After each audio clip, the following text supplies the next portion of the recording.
First and foremost, Madam Prime Minister, dear Mette, I would like to thank you for putting forward Denmark's priority for your presidency of the Council.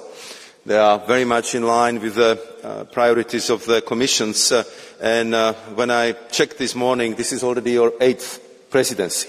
So you are bringing a lot of experience, a lot of energy into the chairing and managing the European Union in very challenging times, but we are absolutely convinced in the Commission that as your previous 7 presidencies have been very successful, that this would be another one.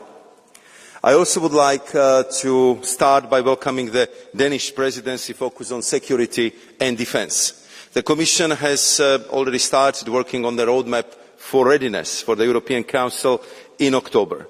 And for this, we will identify capability gaps and work with the Member States on common European projects for joint procurement. Defence readiness is, however, not just about how much we spend, but also about how we spend it. And here the Danish presidency will play a central role by ensuring the implementation of SAFE, our €150 billion joint procurement investment programme. Before the end of the year, we also aim at finalising the participation of close allies in SAFE, starting with the UK and Canada, to ensure the necessary strategic depth. In addition, we look to the Danish presidency to swiftly finalise the negotiations with this House on the European Defence Industry Programme to further strengthen Europe's defence industrial base. We also count on the Danish presidency to progress with the Defence Readiness Omnibus, which will lift barriers and build an EU-wide market for defence.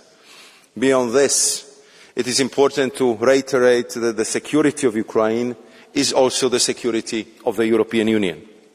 So we must maintain our financial support to Ukraine across all fronts, military, economically and politically.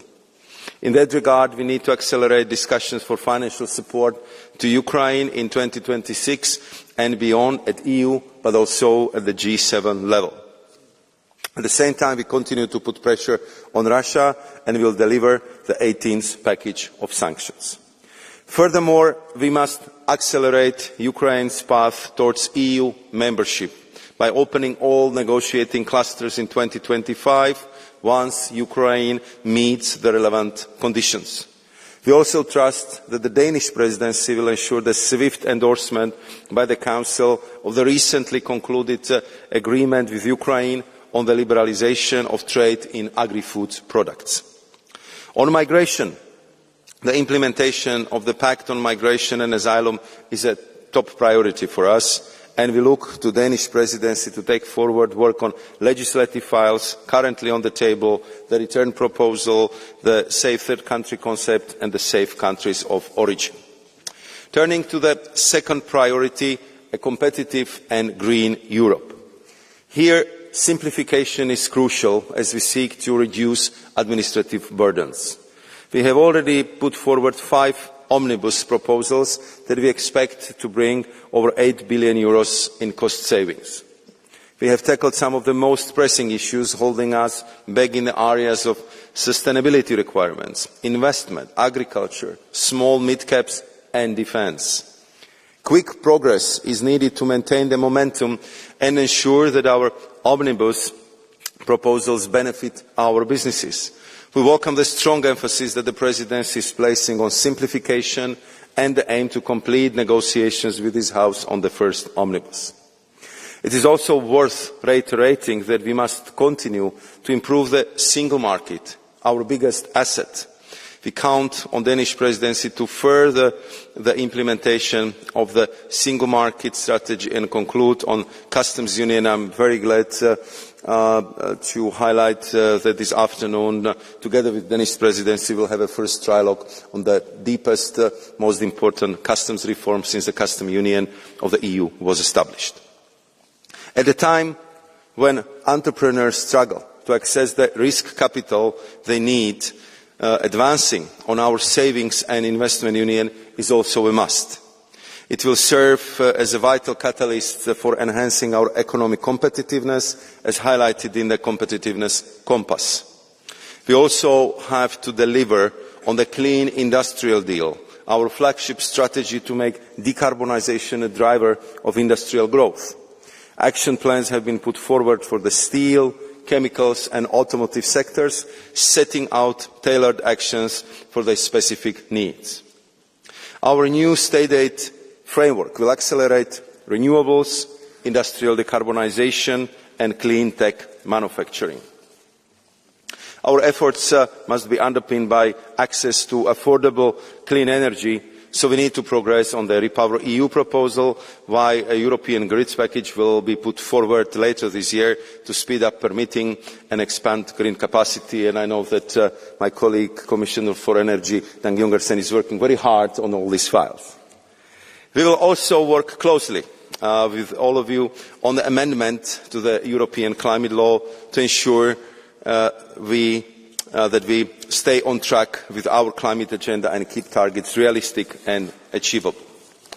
Third, honourable members, dear Prime Minister, looking further afield, we will continue to boost trade with our partner and further diversify our supply chains and essentially grow our network of free trade agreements, which is already the world's largest.